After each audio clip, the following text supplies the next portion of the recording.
Story 1. The Midnight Rules at Station 84. I took a job at a 24-hour gas station right on the edge of the state line. It's miles away from the nearest town, surrounded by nothing but dense, suffocating pine trees and a stretch of highway that barely sees any action after midnight. The pay was surprisingly good, but the manager, an older guy named Ray, left me a bizarre list of rules on a sticky note during my first night. I thought it was just standard hazing for the new guy. The rules read, the trash must be taken to the dumpster exactly at 11:55 p.m. Not 11:54, not 11:56. If a customer comes in wearing heavy winter clothing during the summer, do not look them in the eyes. Scan their items, give them their total, and let them leave. The employees only back door stays locked after 1 a.m. Ignore any scratching noises. For the first few weeks, nothing happened. I followed the trash rule just to be safe, but mostly I just sat behind the counter, drank stale coffee, and watched movies on my phone. But last Friday, everything changed. It was a brutally hot July night. Around 2:15 a.m., the bell above the front door chimed. A man walked in. He was wearing a thick, fur-lined parka, heavy snow boots, and a wool scarf wrapped tightly around his lower face. The AC in the store was running, but he was shivering. My stomach dropped as I remembered rule number 2. I kept my eyes glued to the counter as he approached. He placed a single item on the counter, a bottle of lighter fluid. $7.99, I mumbled, staring at his gloved hands. He didn't speak. He just placed a crumpled $10 bill on the counter. As I handed him his change, my eyes accidentally flicked upward for a split second. Under the hood of his parka, there was no face, just smooth, pale skin where his eyes, nose, and mouth should have been. My blood ran cold. I froze, my hands suspended in the air. The faceless man slowly turned and walked out of the store. I watched through the window as he walked past the gas pumps and straight into the dark tree line, disappearing completely. I was still hyperventilating when the scratching started. It was coming from the employees only door at the back of the store. Scratch, scratch, scratch, like heavy, jagged fingernails dragging down the cheap wood. Then a voice called out from the other side of the door. It sounded exactly like Ray, my manager. "Hey kid, it's Ray. I forgot my keys. Open up." I almost did. I took a step toward the door before I realized something. Ray had a thick Southern accent. The voice on the other side of the door was completely flat, monotone, and lacked any emotion. It was something mimicking Ray. I backed away slowly, grabbed the heavy metal flashlight from under the counter, and locked myself in the front booth until the sun came up. I haven't quit yet because I desperately need the money, but now I never look up from the register, and I never, ever go near that back door. Story 2. Room 209 shouldn't be on the system. I work the night audit at a rundown roadside motel. It's a quiet, mind-numbing job. I mostly sit behind bulletproof glass, listen to the hum of the vending machines, and read paperbacks. The motel is small, only 20 rooms, all on the ground floor, numbered 101 through 120. I know this place like the back of my hand. Last Tuesday, at exactly 3 a.m., the old switchboard on the front desk rang. It's an outdated system we use for guests to call the front desk. I looked down at the console and my heart did a weird flutter. The little red light was blinking next to a label that read, Room 209. There is no second floor. There is no room 209. I stared at it for a few seconds, assuming it was a wiring glitch. But the ringing didn't stop. It pierced through the silent lobby, demanding to be answered. With a shaking hand, I picked up the receiver. "Front desk, how can I help you?" At first, there was only static.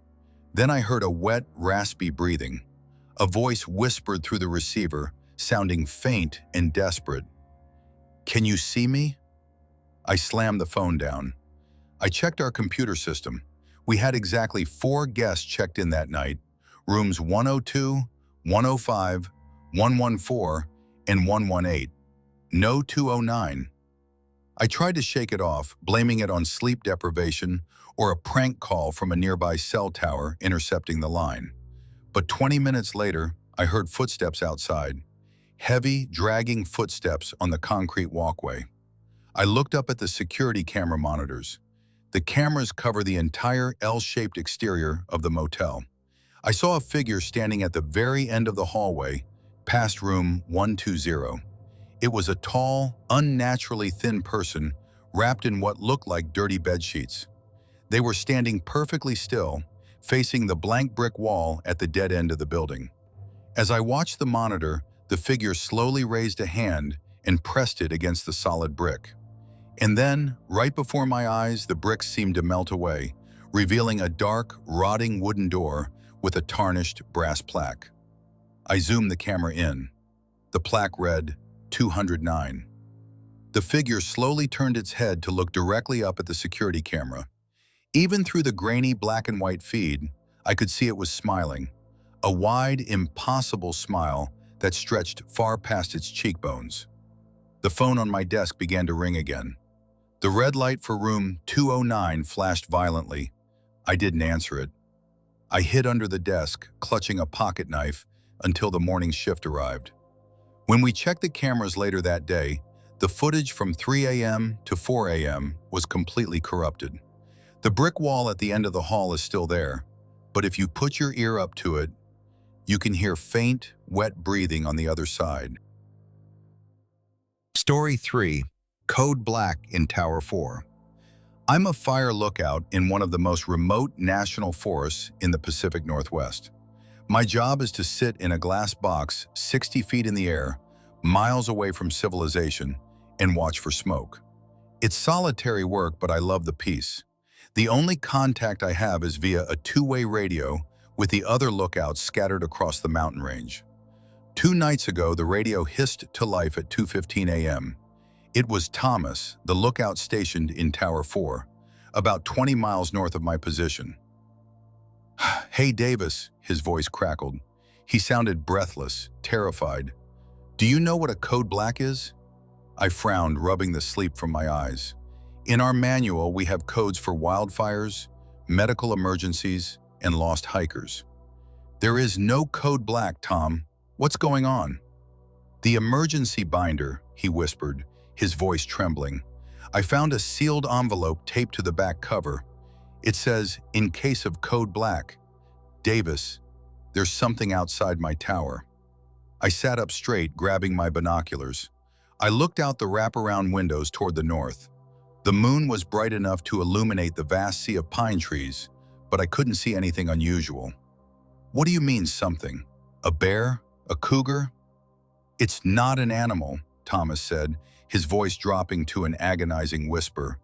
"It's mimicking my wife. It's standing at the bottom of the ladder, calling my name in Sarah's voice. But Sarah is in Seattle. And Davis, it's too tall. The voice is coming from right outside my window. My tower is 60 feet off the ground." A cold sweat broke out across my forehead. "Tom, do not open the hatch. Keep the floodlights off. I'm calling the ranger station down in the valley." I reached for the emergency landline, but before I could pick it up, the radio exploded with a burst of deafening static. I pressed the binoculars to my eyes and stared at the distant ridge where Tower 4 sat. What I saw still gives me nightmares. The trees around Thomas's tower were violently shaking, parting like grass. A shadow, massive and impossibly elongated, was blotting out the moonlight. It was hunched over the fire tower like a mantis, its limbs wrapped around the structure. "Tom!" I yelled into the radio. "Tom, respond!" The static cleared for just a second, but it wasn't Thomas's voice that came through the speaker. It was a distorted, overlapping chorus of voices. Men, women, and children, all speaking in perfect unison. "Code Black confirmed. The forest is feeding." The radio went dead. I stared through the binoculars, helpless, as the massive shadow slowly stood up, letting go of the tower. It turned its head, looking across the 20 miles of dark forest. right directly at my tower. It began to take massive, silent steps through the trees, heading south, toward me. I didn't wait. I grabbed my keys, climbed down the ladder in record time, and drove my truck down the mountain road at 80 miles an hour. They haven't found Thomas yet. The official report says he abandoned his post. But I know what I saw. And I know that whatever lives in those woods is tired of hiding.